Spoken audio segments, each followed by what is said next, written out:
Bismillahirrahmanirrahim. Assalamu alaikum dear students. I am Professor Moinul Hassan and today I am going to discuss MDCAT A plus series test number 6. This test contains UHS vocabulary words 1 to 80, the questions based upon words 1 to 80 and homophones A to I. So let's start the discussion of the test. जी dear students, पहले 3 questions sentence completion के हैं और पहला sentence है he looked elegant in a light grey suit that dashed his dark tan. अब देखिए, light grey suit, dark colour tan कहते हैं जो स्किन का कलर है उसके साथ, तो उसके साथ कंट्रास्ट करेगा या उसको कंट्रास्ट की सूरत में उसको प्रमोट करेगा, वो ज्यादा उजागर कर देगा उसको। तो परटर्ब्ड नहीं हो सकता। परटर्ब्ड का तो मतलब होता है किसी को घबरा देना। पेस्टर्ड भी किसी को तंग करने के सेंस में होता है। एक्सेंचुएटेड होगा। एक्सेंचुएट का मतलब होता है बढ़ा देना, इजाफा कर देना, किसी चीज को नुमायां कर देना। जैसे कहते हैं कि ये कलर इस पे उठ रहा है, तो ये उस सेंस में एक्सेंचुएट है। और चार्ली चेकर्ड भी नहीं होगा। चेकर्ड का मतलब होता है जो चेक, यानी चेक वाली शर्ट या चेक वाला कपड़ा जिसमें के खाने बने होते हैं, तो ये वो भी नहीं है। तो इसलिए Charlie is the correct answer. 117 को देखते हैं। The editor had no idea that such and dash. यहाँ एक तो हमें ये पता चल गया कि नेक्स्ट वर्ड जो है वो वाउल साउंड से शुरू होना है क्योंकि पीछे एन आ गया है। सच and dash detail could entail a simple point। ऐसी डैश डिटेल एक सिंपल पॉइंट के साथ हो सकती है। तो एडिटर को नो आइडिया था। एडिटर को आइडिया किस चीज का हो सकता है? आमतौर पे एडिटर को आइडिया हो सकता है यूजुअल मामलात का, जो उमूमी तौर पे होते हैं उनका। आमतौर पे जो चीज होती है उसका तो आइडिया होता है। इसका मतलब ये है कि अगर ये कहा गया है कि the editor had no idea, इसका मतलब है कि कुछ एक्स्ट्राऑर्डिनरी हुआ है, कुछ रूटीन से हट के हुआ है, कोई मामला ऐसा हुआ है जो कि आमतौर पर नहीं होता। तो देखिए, the editor had no idea that such a dash detail could entail a simple point. कौन सी चीज सिंपल पॉइंट के साथ रिलेट नहीं कर रही? क्या प्लेजेंट डिटेल सिंपल पॉइंट के साथ रिलेट नहीं करती? करती है। इलेबोरेट डिटेल सिंपल पॉइंट के साथ नहीं टैली करती, क्योंकि सिंपल पॉइंट के साथ हल्की फुल्की डिटेल चाहिए। इलेबोरेट का मतलब होता है बहुत डिटेल्ड, तो इसलिए बीटा आंसर हो सकता है। Charlie naive. नाइव का मतलब होता है इनोसेंट या थोड़ा फुलिश, लाइट फुलिश। तो नाइव, सिंपल, ट्रस्टिंग, ये सिंपल पॉइंट के साथ तो सूट करती है, या इसका कोई रिलेशन भी इतना खास नहीं है। और इनजेनुअस, इनोसेंट और अनवर्ल्डली, ये भी सिंपल की सेंस में है, तो ये भी सिंपल पॉइंट के साथ रिलेट कर जाते हैं। कौन सी चीज सिंपल पॉइंट के साथ रिलेट नहीं करती जिसकी वजह से एडिटर को नो आइडिया था? वो इलेबोरेट है। यानी कि एक सादा सा पॉइंट है तो उसके साथ इतनी डिटेल, लंबी चौड़ी डिटेल बहुत ज्यादा, तो उसकी क्या रेलेवेंस है? इसीलिए एडिटर को आइडिया नहीं था। Next question 118। However for students approaching this point these final stages are shrouded in mystery। एक चीज मिस्ट्री, जो चीज सस्पेंस वाली हो, छुपी हुई हो। एनेक्डोटल, और एनेक्डोट कहानी सुनाए जाने वाले अंदाज में। Anecdotal dash and sometimes myth, और कुछ वक्त वो ऐसा भी हो सकता है कि वो मिथ हो। ये भी एक कहानी है जो कि पुराने दौर के बारे में कोई सुनाई जाती है और फिक्टिशियस होती है या फैंसीफुल होती है। तो यहाँ पे हियर से बेस्ट आंसर होगा, जिसका मतलब र्यूमर होता है, क्योंकि ये मिस्ट्री, एनेक्डोटल, हियर से एंड समटाइम्स मिथ, ये सारी चीजें एक जैसी हैं। जबकि अल्फा नहीं है। एलोक्वेंस का तो मतलब होता है फसाहत व बलागत, बहुत बेहतरीन बोलने की सलाहियत। तो अल्फा नहीं है क्योंकि पिछले वर्ड और अगले वर्ड के साथ एलोक्वेंस नहीं फिट हो रहा। पिछला वर्ड और अगला वर्ड जो है वो किसी मिथ, मिस्ट्री और छुपी हुई सस्पेंस वाली चीजों के बारे में है। एलोक्वेंस का सस्पेंस से कोई ताल्लुक नहीं। बीटा कॉवर्डिस है, यानी बुज़दिली, इसका भी कोई ताल्लुक नहीं है मिथ और मिस्ट्री से। और ह्यूमंगस तो वैसे ही पार्ट ऑफ स्पीच के हिसाब से भी रिलेट नहीं कर रहा, क्योंकि यहाँ पे हमें नाउन्स चाहिए, जबकि ह्यूमंगस जो है वो एडजेक्टिव है और इसका मतलब बहुत बड़ा ग्रेट होता है, तो ये यहाँ पे रिलेट भी नहीं कर रहा मीनिंग के हिसाब से भी, क्योंकि मिस्ट्री, एनेक्डोटल और मिथ का साइज के बड़े होने से कोई ताल्लुक नहीं। तो डियर स्टूडेंट्स, अब हम होमोफोन्स के क्वेश्चंस करते हैं, यानी कि ऐसी ऑप्शंस होंगी कि जिसमें वर्ड्स के साउंड एक जैसी होंगी लेकिन वो आपस में मीनिंग के लिहाज से मुख्तलिफ। तो होमोफोन्स का पहला question 119, suddenly at the sound of drum beat in the court everybody rose from the seats except a few ones. तो चंद एक के अलावा who still had the food on their hands.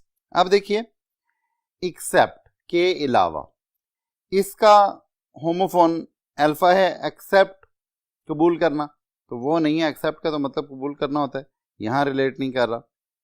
कि यहाँ पे ये पंक्चुएशन के लिहाज से भी हमने देखना है कि ये प्रॉपरली कंजंक्ट करना चाहिए दो चीज़ों को। और उसके बाद प्रिसेप्ट है, परसेप्ट परसीव करने के सेंस में, परसेप्शन से रिलेटेड, और प्रिसेप्ट जो है वो ऑर्डर्स को या इंजंक्शंस को कहते हैं। ये दोनों वर्ड्स भी यहाँ पे रेलेवेंट नहीं है, हमें एक्सेप्ट चाहिए और beta is the correct answer. Next question, if it's some old Chinese pageant, ये आपके टेक्स्ट में से, 10,000 माइल्स अवे, बटन बटन में से, some dash native in the Congo. अब ये किस किस्म का नेटिव कॉन्गो में हो सकता है, क्योंकि ओल्ड चाइनीज पेजेंट है और टेक्स्ट के का थोड़ा सा नॉलेज यहाँ पे ज़रूरी है, लेकिन टेक्स्ट का नॉलेज अगर ना भी हो किसी को तो इसको अटेम्प्ट किया जा सकता है, क्योंकि डिसीज्ड नेटिव इन कॉन्गो, जो बंदा मर जाए वो तो नेटिव ही नहीं होता, वो तो कॉन्गो में नहीं होगा, वो तो कब्र में होगा। तो इसलिए डिसीज्ड अल्फा भी गलत है, डिजीज्ड ठीक हो सकता है क्योंकि बीमार है, क्योंकि पीछे बूढ़े का जिक्र है तो उसके साथ बीमार रिलेट करता है। और चार्ली कंजेक्चर गैस वर्क को कहते हैं, इशारे को कहते हैं, गैस सोच, अंदाजा लगाना। और कंजंक्शन तो एक ग्रामर की एंट्री है, इसका भी कोई ताल्लुक नहीं। 121, he is an dash to a large property. Large property का अगर आपको एयर का मीनिंग नहीं भी आता तो हेयर अल्फा, HARE हेयर खरगोश, और HAIR हेयर बाल, ये तीनों रिलेट नहीं करते। तो डेल्टा का मीनिंग ना भी आता हो तो HEIR पे ही आपको रुकना चाहिए, डेल्टा को ही सिलेक्ट करना चाहिए। तो HEIR का मतलब होता है वारिस किसी प्रॉपर्टी का, तो delta is the correct answer. Next question synonyms के शुरू हो रहे हैं। सिनोनिम्स का पहला क्वेश्चन है अपॉलिंग, ड्रेडफुल, खौफनाक। तो इसका हॉरेंडस आंसर है अनस्पीकेबल, बहुत ही घिनौना, खौफनाक। तो alpha is the correct answer. Beta timidly तो इस वजह से भी नहीं होगा कि टिमिडली एडवर्ब है, जबकि हॉरेंडस एडजेक्टिव है और अपॉलिंग भी एडजेक्टिव है। एडजेक्टिव का आंसर एडजेक्टिव ही होगा सिनोनिम्स में और एंटोनिम्स में भी।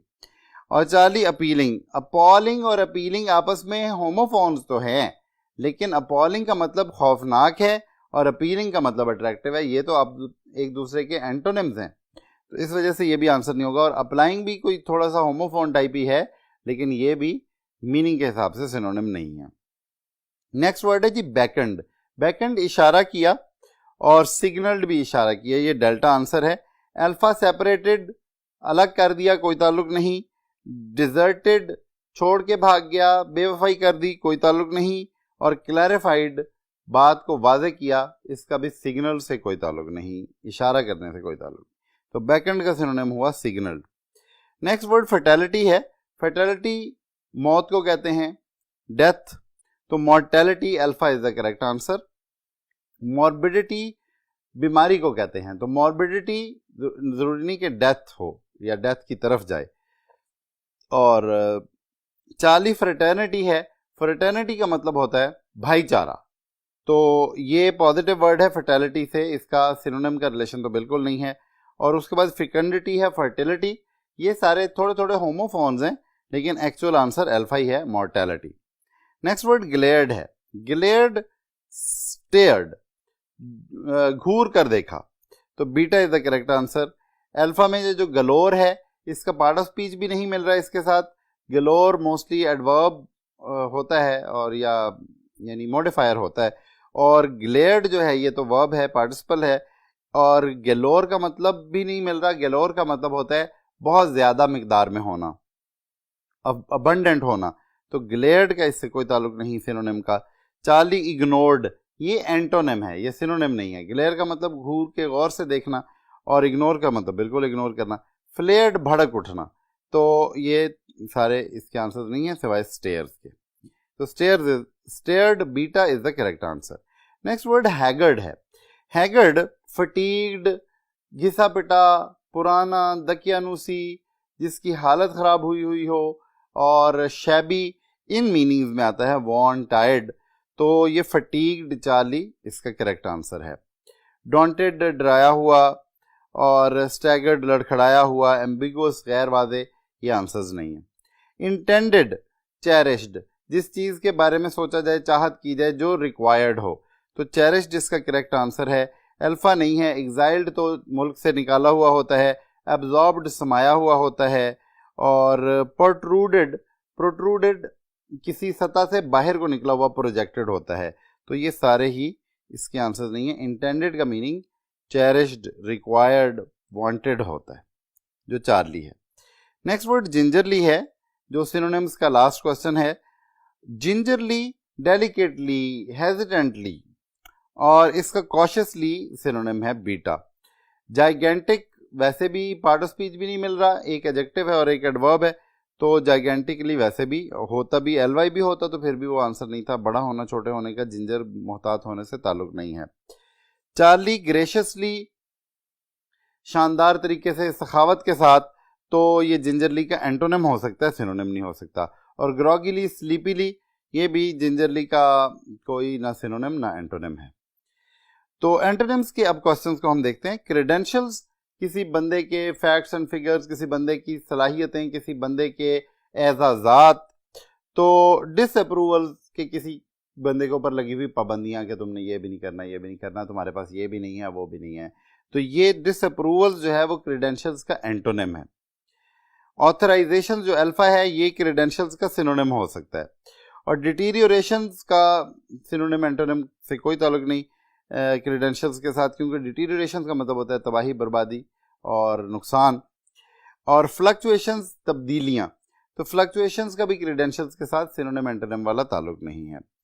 नेक्स्ट वर्ड डिसकॉन्सोलेटली है। डिसकॉन्सोलेटली का मतलब होता है डिससेटिस्फाइडली, आप डिसकॉन्टेंटेडली कोई काम कर रहे होते हैं, तो अल्फा जो है वो तो इसका सिनोनिम है। जबकि अब हमें याद रखना चाहिए कि हम एंटोनिम्स कर रहे हैं, तो डिसकॉन्टेंटेडली नहीं बल्कि कॉन्टेंटेडली इसका करेक्ट आंसर है, जो कि चार्ली में है।